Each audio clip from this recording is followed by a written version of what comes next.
I started this 40-day Way of Salvation challenge back in April 2017. At that time, I thought I knew the gospel. I'd been listening to the messages for years. I thought I knew what this gospel message was all about, and more than that, I was going out to the field. I was using the gospel letter. I was, living this very diligent life of evangelism. So I thought I knew the gospel. If I knew the gospel, who wouldn't? But what became evident was, I remember the first day that I tried to do this Way of Salvation. I wrote down, I think it was maybe 3 states of the non-believer and 4 blessings of the believer. I really didn't know what I was talking about, and it was a disaster.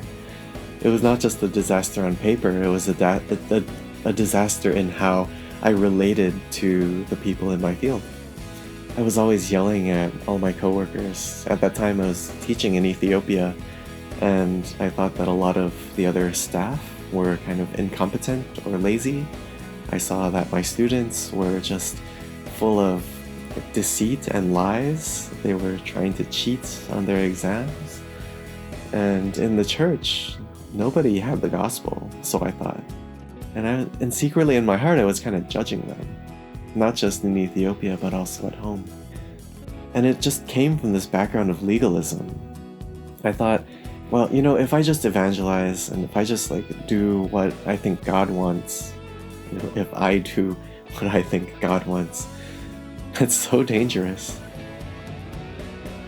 But the main thing was, I had no peace in my heart.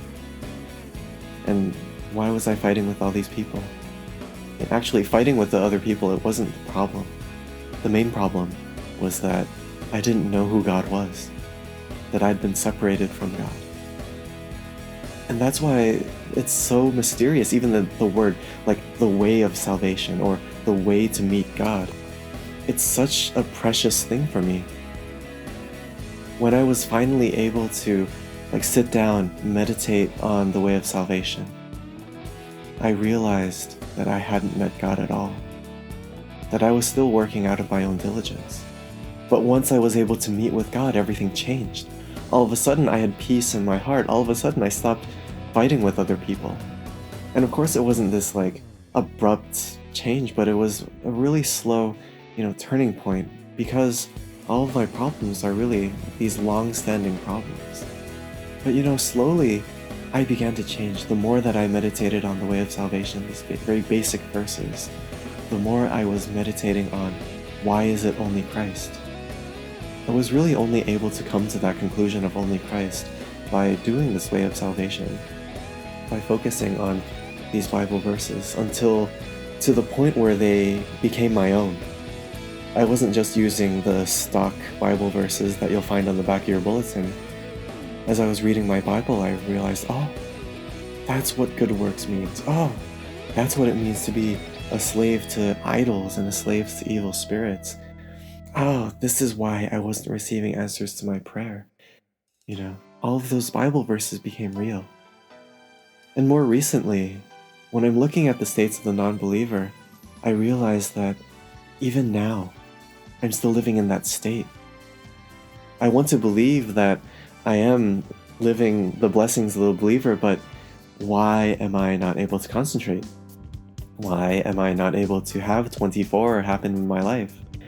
Why do I still struggle with all these worries and try to find solutions to my problems?